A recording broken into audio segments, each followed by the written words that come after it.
പ്രിയപ്പെട്ടവരെ, എല്ലാവർക്കും ഉള്ള ഒരു പ്രധാന പ്രശ്നമാണ് മുട്ടുവേദന. എനിക്കും ഉണ്ട്. കാരണം ഞാനൊരു ദിവസം താഴെ ഇരുന്നിട്ട് ഒന്ന് എണീറ്റു. അപ്പോൾ എനിക്കും പെട്ടെന്നൊരു മുട്ടിന് പ്രശ്നം വന്നു. പിന്നെ നമ്മൾ കുറേ ദിവസമൊക്കെ കഴിഞ്ഞപ്പോൾ എക്സ്റേ എടുത്തപ്പോൾ മുട്ട് രണ്ട് എല്ലുകൾ തമ്മിൽ ജോയിൻ്റായി അത് ചേർന്ന് അത് തേയ്മാനം സംഭവിക്കാൻ തുടങ്ങി. അപ്പോൾ അതിന് ശേഷം മുമ്പോട്ട് നടക്കാനും കാലെടുത്ത് വയ്ക്കാനും ഒക്കെ ബുദ്ധിമുട്ട്. അതുപോലെ തന്നെ വേറെ ഒരു പ്രശ്നം എനിക്കുണ്ടായിരുന്നത്, നമ്മളിങ്ങനെ നടക്കുമ്പോൾ മറിഞ്ഞു പോകുമെന്നുള്ള ഒരു ബാലൻസ് ഇല്ലായ്മ. അപ്പോൾ ഈ അടുത്ത കാലത്ത് ആയിട്ട് ഞാൻ എക്സർസൈസൊക്കെ കണ്ടിന്യൂ ചെയ്ത് ചെയ്യാൻ തുടങ്ങിയപ്പോൾ ഒരുപാട് വ്യത്യാസമുണ്ട്. അപ്പോൾ ആ വ്യത്യാസമാണ് ഞാൻ നിങ്ങളെയും കൂടെ കാണിക്കാം എന്നാഗ്രഹിച്ച് ഈ എക്സർസൈസിൻ്റെ വീഡിയോയും കൂടെ എൻ്റെ ചാനലിലൂടെ അതല്ലെങ്കിൽ എൻ്റെ പേജിലൂടെ നിങ്ങളെ കാണിച്ചു തരുന്നത്. അപ്പം മുട്ടുവേദനയ്ക്ക് ധാരാളം എക്സർസൈസുകൾ പറയുന്നുണ്ട്. അതെല്ലാം മനസ്സിലാക്കിയിട്ട് ഞാനും ചെയ്യുകയാണ്. അപ്പോൾ നമുക്ക് ആ വീഡിയോയിലേക്ക് പോകാം. ഇനി മുട്ടിന് ബലം കിട്ടുന്ന മറ്റൊരു എക്സർസൈസാണ് ഇങ്ങനെ മുട്ടുമേ നിൽക്കുക. സാധാരണ ക്രിസ്ത്യാനികളാണ് മുട്ടുമേ നിന്ന് പ്രാർത്ഥിക്കുന്നത്. ഞാനും മുട്ടുമേ നിൽക്കാറില്ല കേട്ടോ. അപ്പോൾ എന്ത് പറ്റിയെന്ന് വെച്ചാൽ എൻ്റെ ഈ തുടകൾക്കൊക്കെ ഉള്ള ശക്തി അങ്ങ് കുറഞ്ഞു പോയി. അതുകൊണ്ടാണ് എനിക്കും മുട്ടിൻ്റെ മെനസ്കസിന് പ്രശ്നമുണ്ടായി. എല്ല് തേയ്മാനം വന്ന് ആരംഭ സ്റ്റേജ് ആണെന്നേ ഉള്ളൂവെങ്കിലും നല്ല വേദനയാണ്. അപ്പോൾ ഇങ്ങനെ നമ്മൾ കുറേ നേരം നിൽക്കുക. നമുക്ക് നിലത്ത് ഇതുപോലെ നിൽക്കാൻ പറ്റില്ല. ഇതുപോലെ മെത്തയുടെ പുറത്ത് ഇങ്ങനെ നമ്മളൊരു 10 സെക്കൻഡോ 20 സെക്കൻഡോ ഒക്കെ നിൽക്കുന്നത് നല്ലതാണ്. അപ്പം നമ്മളത് ഇവിടെയൊക്കെ നല്ല പിടുത്തം വരും. ആ പിടുത്തം വരുമ്പോൾ നമുക്ക് ശക്തി വരെയാണ്. നമ്മളെ താങ്ങാനുള്ള ശക്തി നമ്മുടെ മുട്ടിന് ലഭിക്കുന്നതാണ് ഈ രീതിയിൽ നിൽക്കുമ്പോൾ നമുക്ക് ലഭിക്കുന്നത്. അപ്പോൾ ഇങ്ങനെ നിൽക്കുന്നവരെ നമ്മൾ കളിയാക്കേണ്ട. അവർക്കൊന്നും മുട്ടുവേദനയില്ല. അങ്ങനെ നിൽക്കാൻ മടിച്ച നമ്മളെ പോലെയുള്ളവർക്കാണ് മുട്ടുവേദനയുള്ളത്. അപ്പോൾ ഡെയിലി ഒരു 20 സെക്കൻഡ് ഇതുപോലെ നിൽക്കാൻ ശ്രമിക്കുക. തീർച്ചയായിട്ടും മുട്ടുവേദനയ്ക്ക് ഒരുപാട് പരിഹാരം കിട്ടും. അതായത് നമ്മുടെ പേശികൾക്ക് ശക്തി കിട്ടും. നമ്മുടെ ഈ ഭാഗത്തിനൊക്കെ നല്ല വലിവ് വരും ഇങ്ങനെ നിൽക്കുമ്പോൾ. അപ്പോൾ അതുപോലെ തന്നെ നമ്മൾ മുട്ട് മടക്കി നിലത്തിരിക്കാൻ ശ്രമിക്കാറില്ല. എല്ലാവരും ഊണ് മേശയിലൊക്കെയാണ് ഫുഡ് കഴിക്കുന്നത്. പക്ഷേ മുട്ട് മടക്കി പണ്ടത്തെ കാലത്ത് തറയിലിരുന്ന് ഭക്ഷിച്ചവർക്ക് എന്നും മുട്ട് മടക്കാൻ പറ്റും. അവരുടെ എല്ലുകൾക്കൊന്നും ഒരു പ്രശ്നവുമില്ല. അവർ വളരെ സന്തോഷമായിട്ട് ആണ് മുന്നോട്ട് പോകുന്നത്. അപ്പോൾ ഇതുപോലെ നമ്മളൊരു 10-20 സെക്കൻഡ് ഡെയിലി നിൽക്കണം. അപ്പോൾ നമ്മുടെ മുട്ടിന് കുറച്ച് ശക്തി വരും. അത് കഴിഞ്ഞിട്ട് നമുക്ക് പറ്റുമെങ്കിൽ ഇങ്ങനെ, എനിക്ക് ഇരിക്കാൻ പറ്റൂല, ഇങ്ങനെ ഞാൻ ആ ബലം പ്രയോഗിച്ച് ഇങ്ങനെ ശകലം അങ്ങനെ ക്രമേണ ഇരുന്നിരുന്ന് മാത്രമേ, ഒരു ദിവസം കൊണ്ടൊന്നും മുട്ട് ശക്തിപ്പെടില്ല. കുറേശ്ശെ ഇരുന്നിരുന്ന് നമുക്ക് ക്രമേണ ഇരിക്കാൻ പറ്റും. നമ്മൾ ഈ ഭാഗം ഒന്ന് ബലപ്പിച്ച് ഇതങ്ങനെ കാണാൻ പറ്റുമല്ലേ, ഇതങ്ങനെ പിടിച്ചിട്ട് 5 സെക്കൻഡ് വച്ചേക്കണം. 1 2 3 4 5 അങ്ങനെ ദിവസേന ആദ്യം മുട്ടുവേദനയുള്ളവർ 5 പ്രാവശ്യമേ ചെയ്യാവൂ. അത് കഴിഞ്ഞിട്ട് ക്രമേണ 10 15 20 എന്ന് പറഞ്ഞ് കൂട്ടിക്കൊണ്ട് പോകാം. അപ്പോൾ ആദ്യമേ കൂട്ടാൻ പാടില്ല. ഇവിടെ ഒരു കഴപ്പ് വരും, അത് വരാൻ പാടില്ല. അപ്പോൾ ഇതെന്തിനാണെന്ന് വെച്ചാൽ നമ്മുടെ ഈ ഭാഗം ഒന്ന് ശക്തിപ്പെടുത്തുക എന്നുള്ളതാണ് അതിൻ്റെ ലക്ഷ്യം. അതിലൂടെ നമുക്ക് മുട്ടുവേദന മാറിക്കിട്ടും. മുട്ട് വല്ലാതെ തേഞ്ഞു പോയി സർജറി വേണമെന്ന് പറയുന്നവർക്ക് ഞാൻ ഈ കാര്യം പറയുന്നില്ല.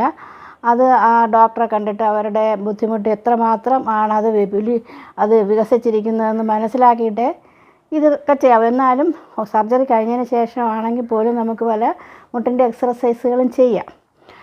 അപ്പം ഈ ആരംഭ സ്റ്റേജിൽ ആരംഭ സ്റ്റേജിൽ ആ എല്ലുകളുടെ തമ്മിൽ യോജിച്ച് എല്ലുകളുടെ തേയ്മാനം സംഭവിച്ചുകൊണ്ടിരിക്കുന്നവർക്ക് ഇത് ചെയ്യുന്നതിലൂടെ ഒരുപാട് വ്യത്യാസം വരും, ഒരുപാട് ആശ്വാസം വരും. അപ്പോൾ നമുക്ക് എങ്ങനെയാണെന്ന് ഒന്ന് നോക്കാം. അപ്പോൾ ഞാൻ പറഞ്ഞില്ലേ, ഈ ഭാഗം ബലപ്പിക്കുന്നതിന് വേണ്ടിയിട്ട് ഇത് ഇങ്ങനെ നമ്മൾ വലിച്ചു വയ്ക്കും.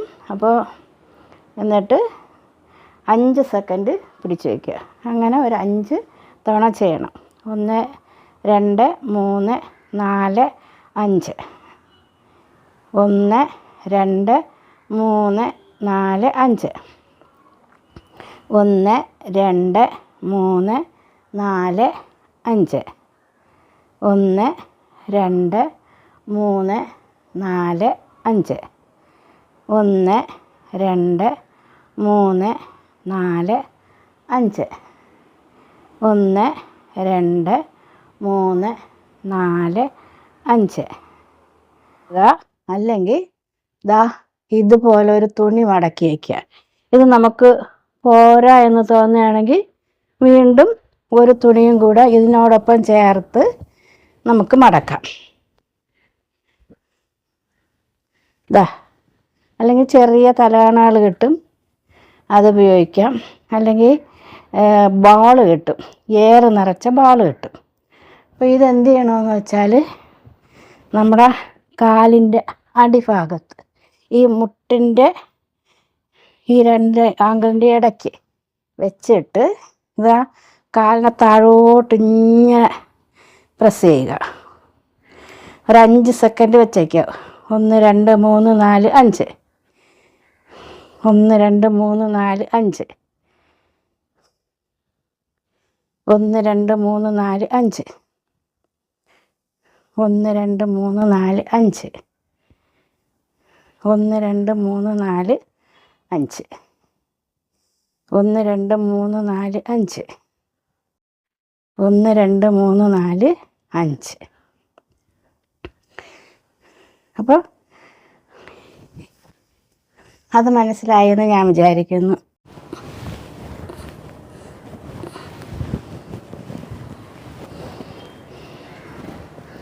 ഇനി നമ്മൾ ചെയ്യേണ്ട, ഇതുപോലെ ഒരു തുണി സംഘടിച്ചിട്ട് ഇങ്ങനെ ഈ കാൽ അങ്ങോട്ട് വലിക്കണം, നമ്മൾ ഇങ്ങോട്ട് വലിക്കണം. അപ്പം നമുക്ക് കാലിൻ്റെ മുട്ട് മുതൽ താഴോട്ട് നല്ല വലിവ് ഫീൽ ചെയ്യും. 1 2 3 4 5.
കാലിലും കൂടെ ഞാൻ 10 ആണ് ചെയ്തിരിക്കുന്നത്. അപ്പോൾ നിങ്ങൾക്ക് സമയമുണ്ടെങ്കിൽ ഓരോ കാലിലും 10 വീതം ചെയ്യാം. ഓക്കെ, അത് കഴിഞ്ഞു. കാലിന്റെ അവിടെ ഹോൾഡ് ചെയ്യണം. അതായത് ഈ മസിലിനെ ടൈറ്റ് ചെയ്ത് പിടിക്കണം. 1 2 3 4 5 അത് കാത്തിരിക്കും. മനസ്സിലായില്ലേ? അതുപോലെ ഈ കാല് 1 2 3 4 5 അത് കാത്തിരിക്കാം. ഓക്കെ, അപ്പൊ അങ്ങനെ ചെയ്ത് നോക്കിയാൽ 1 2 3 4 5 മറ്റേ കാര്യം 1 2 3 4 5. ഓക്കെ, ഒന്നുകൂടെ ചെയ്യാം. 1 2 3 4 5. അടുത്ത കാര്യം 1 2 3 4 5. ഓക്കെ, ഇത്രയും ചെയ്യാം. അടുത്തത് കാണിച്ചു തരാം. അടുത്തത് ഇങ്ങനെ ഇരുന്ന് മാക്സിമം ഇങ്ങനെ പുറകോട്ട് നീട്ടി വയ്ക്കുക. ഈ ഒരു സൈഡിലേക്ക് ഒതുങ്ങി ഇരുന്നിട്ട് ഈ കാല് ഇങ്ങനെ നിൽക്കുന്നു, മറ്റേ കാല് പുറകോട്ട് നീട്ടി വയ്ക്കുക. കാണാമല്ല, കാലിങ്ങനെ പുറകോട്ട് നീട്ടി വയ്ക്കുക. എന്നിട്ട് ഈ കൈ രണ്ടും കൂടെ ഇങ്ങനെ വെച്ചിട്ട് നിവർന്നിരുന്നുകൊണ്ട് ശ്വാസം എടുത്ത് കൊടുക്കുക. ഒരു 5 സെക്കൻഡ് ശ്വാസം എടുത്ത് കൊടുക്കുക. 1 2 3 4 5. ഓക്കെ ഓക്കെ, ആ കാല് പതിയെ മുന്നോട്ട് കൊണ്ടുവരിക. മറുവശത്തേക്ക് അതുപോലെ. അപ്പൊ ഈ സൈഡിലേക്ക് നീങ്ങിയിരുന്നിട്ട് ഈ കാലിങ്ങനെ പുറകോട്ട് വയ്ക്കുക. സ്ട്രെയിറ്റ് ആക്കി വയ്ക്കുക ആ കാലിന്. അപ്പൊ ഇങ്ങനെ വയ്ക്കുക.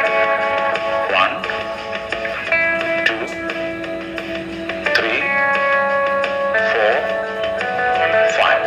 അപ്പോൾ ചെറിയ വേദനയൊക്കെ തോന്നും. അപ്പൊ ആ വേദന കുറേശ്ശെ സഹിച്ച് ശരിയാക്കി എടുക്കുക. നമ്മുടെ ലക്ഷ്യം ഇതാണ്, ഈ തുടയിലെ മസിൽസിനെയും മുട്ടിന്റെ താഴെയുള്ള മസിലുകളെയും ബലപ്പെടുത്തുക. ഓക്കെ, ഇങ്ങനെ എടുത്തിട്ട് ഇത് ശരിക്കും ചെയ്യേണ്ടത് ഇങ്ങനെയാണ്. ഇങ്ങനെ ഈ കാലെടുത്തിട്ട് ഈ കാലിന്റെ മുകളിലേക്ക് വയ്ക്കുക. എന്നിട്ട് ഇങ്ങോട്ടൊന്ന് ഇങ്ങനെ കുനിഞ്ഞു കൊടുക്കുക. അപ്പോൾ ഈ കാലിന്റെ പിന്നിലുള്ള മസിൽസിന് നല്ല ഫ്ലെക്സിബിലിറ്റി കിട്ടും. അതിനുവേണ്ടിയാണ്. അപ്പോൾ കാലിങ്ങനെ വയ്ക്കുക. ചെയ്യാൻ പറ്റുന്നത് അങ്ങനെ ചെയ്യാം. കസേരയിൽ ഇങ്ങനെ പിടിച്ചോളുന്നു. എന്നിട്ട് മുന്നോട്ട് ഈ കൈ കൊണ്ട് ഇങ്ങനെ താത്തിക്കൊണ്ട് മുന്നോട്ട് ഉണ്ട്. അതൊന്നും അത്ര ചെയ്താൽ മതി. ഇങ്ങനെ ചെയ്യാം. ഈ കാലിനെ താഴേക്ക് താത്തി കൊടുക്കുക മാക്സിമം. അങ്ങനെ 1 2 3 4 5. ഓക്കെ, ആ കാല് പതുക്കെ താത്തി വയ്ക്കുക. മറ്റേ കാലെടുക്കുക. ഇതിന്റെ മുകളിൽ ഇങ്ങനെ വയ്ക്കുക. എന്നിട്ട് ഇതുപോലെ 1 2 3 4 5. ഓക്കെ, ഇത് ചെയ്യാൻ ബുദ്ധിമുട്ടുള്ളവരുണ്ടെങ്കിൽ കാലിങ്ങനെ ഇത്ര വെച്ചാൽ മതി. ഇങ്ങനെ വയ്ക്കുക. ഈ ഒരു ലെവലിൽ ഇങ്ങനെ വയ്ക്കുക. ഇങ്ങനെ വേണ്ട ഈ കാലിന്റെ ഇവിടെ വയ്ക്കുക. അപ്പൊ ഇങ്ങനെ ഒരു ഇത് കിട്ടുമല്ലോ. എന്നിട്ട് ഇങ്ങനെ താത്തുക. ഇങ്ങനെ 1 2 3 4 5. അതുപോലെ തന്നെ തിരിച്ചു പിടിയും. ഇങ്ങനെ 1 2 3 4 5. രണ്ട് കൈകളും ഈ കാലിന്റെ അടി കൂടെ ഇങ്ങനെ പിടിക്കുക. കാണാമല്ലോ. എന്നിട്ട് കാലിങ്ങനെ മടക്കുക. ഇങ്ങനെ ഈ കൈയിന്റെ സഹായത്തോടുകൂടി കാലിനെ ഇങ്ങനെ മടക്കുക. കണ്ടോ? എന്തുകൊണ്ട് ചെയ്യാം? 1 2 3 4 5. അതുപോലെ തന്നെ മറുവശം ചെയ്യാം. മടക്കി എടുത്തിട്ട് 1 2 3 4 5. ഓക്കെ, രണ്ടു വശവും നിങ്ങളുടെ സമയം പോലെ ഇഷ്ടാനുസരണം ചെയ്യുക. അതുപോലെ ഓക്കെ. അടുത്തത് ഇതുപോലെ ഇരുന്നിട്ട് കൈകൾ കൊണ്ട് വേണമെങ്കിൽ കസര പിടിക്കുക. അല്ലെങ്കിൽ കൈ ഇങ്ങനെ തൂക്കിയിട്ടിട്ട് ഈ കാലൊന്ന് പൊക്കിയിടുക. എന്നിട്ട് ഒന്നിങ്ങനെ കറക്കിയെടുക്കുക. ഇതാണ് ഈ കാലിന്റെ പാദം കൊണ്ടൊരു വൃത്തം വരയ്ക്കുന്ന പോലെ ഇങ്ങനെ ചെയ്ത് നോക്കാം. കമോൺ, ഓരോ സൈഡിലും ചെയ്യാം. 1 2 3 4 5. ഈ കാലുണ്ട്. അടുത്ത കാലം ചെയ്യാം. 1 2 3 4 5. ഓക്കെ, അത് കഴിഞ്ഞു. അപ്പോൾ മാക്സിമം നമ്മുടെ കാലുകളെ ചലിപ്പിക്കുക എന്നുള്ളതാണ് ലക്ഷ്യം. അതിനുവേണ്ടിയാണ് ഈ എക്സസൈസ് കാണിക്കുന്നതിന് വേണ്ടിയാണ്. ഓക്കെ, അടുത്തേക്ക് നമ്മൾ നേരത്തെ ചെയ്തതിൻ്റെ തന്നെ വേരിയേഷൻ. അതായത് ഇങ്ങനെ എന്നിട്ട് ഈ കാല് മാക്സിമം ഇങ്ങനെ പൊക്കുക. എന്നിട്ട് പതിയെ ബലം പ്രയോഗിച്ച് താഴോട്ട് കൊണ്ടിട്ട് കണ്ട. ഇവിടെ നമ്മളൊരു എന്തെങ്കിലും ഒരു ഇലാസ്റ്റിക് ബാൻഡേജോ മറ്റോ വലിച്ചിങ്ങനെ കെട്ടിയിട്ട് ഇങ്ങനെ കാലുകൊണ്ട് ഇങ്ങനെ മടക്കി എഴുന്നിട്ടിരിക്കും. അതേപോലെ ചെയ്യും. ആ രണ്ട് കാലും ഇങ്ങനെ ബലം പ്രയോഗിച്ച് താഴോട്ട്. അപ്പോഴൊക്കെ മസിലിനെ ടൈറ്റ് ചെയ്യാൻ ചെയ്യുന്നത്.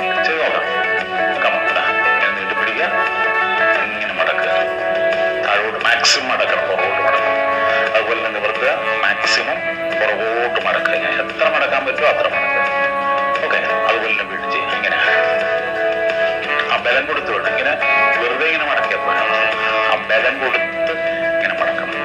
മനസ്സിലായ? താഴെ വയ്ക്കുക, മറ്റേ കാലം ഇങ്ങനെ മാറി മാറി ചെയ്യണം. തിരിച്ചു വരുമ്പോ ആ കാലിങ്ങനെ മടങ്ങണം, മാക്സിമം മടങ്ങണം. കാലിന്റെ മുട്ട് ഇങ്ങനെ വന്ന് മടങ്ങി വരണം. ഓക്കെ, അപ്പൊ ഇത്രയും വ്യായാമം ചെയ്തിട്ട് ലാസ്റ്റ് ഒരു വ്യായാമം ചെയ്യണം. ഞാൻ ചെയ്ത നോക്കി മനസ്സിലാക്കുക. ഇത് കണ്ട രണ്ട് കാലം ഒരുപോലെ പറഞ്ഞാൽ ഇങ്ങനെ പൊക്കി ടാപ്പ് ചെയ്താൽ മതി. ഇങ്ങനെ കണ്ട സിമ്പിൾ അല്ലേ? 1 2 3 4 5 6 7 8 9 10. ഓക്കെ. പ്രിയപ്പെട്ടവരെ, ഞാൻ ഈ എക്സർസൈസൊക്കെ ചെയ്യുമ്പോൾ നിങ്ങൾക്കൊരു കാര്യം മനസ്സിലാകുന്നില്ലേ? എനിക്ക് എന്തെങ്കിലുമൊക്കെ വ്യത്യാസമുണ്ട്, എനിക്ക് എന്തെങ്കിലും മാറ്റമുണ്ട് എന്നൊക്കെ. ഒരു അസുഖം വരുന്ന ആൾ ആ ആളിൻ്റെ അസുഖം എങ്ങനെയാണോ ഭേദപ്പെടുത്തിയത് അത് കാണിച്ചു തന്ന് ആ ഭേദപ്പെടുത്തുന്ന രീതിയും മനസ്സിലാക്കി തന്നാൽ അത് പിന്തുടർന്നാൽ നമുക്കും അതുപോലെയുള്ള സുഖം ലഭിക്കും. അപ്പോൾ ഈ മുട്ടുവേദനയുള്ള ആളാണ് മറ്റ് എക്സർസൈസുകൾ പലതും ചെയ്യുന്നത്. മുട്ടുവേദനയുടെ എക്സർസൈസൊക്കെ ചെയ്യുന്നത് മുട്ട് വളരെ വളയാനൊക്കെ പ്രയാസം ഉണ്ടായിരുന്നെങ്കിലും ഇപ്പം ഒരുപാട് വ്യത്യാസമുണ്ട്.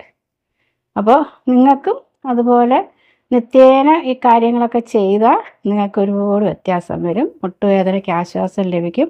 പ്രത്യേകിച്ച് നമ്മുടെ പേശികൾക്ക് ബലം വരുത്തുക എന്നതാണ് ഈ വേദനകളിൽ നിന്നുള്ള മുക്തി.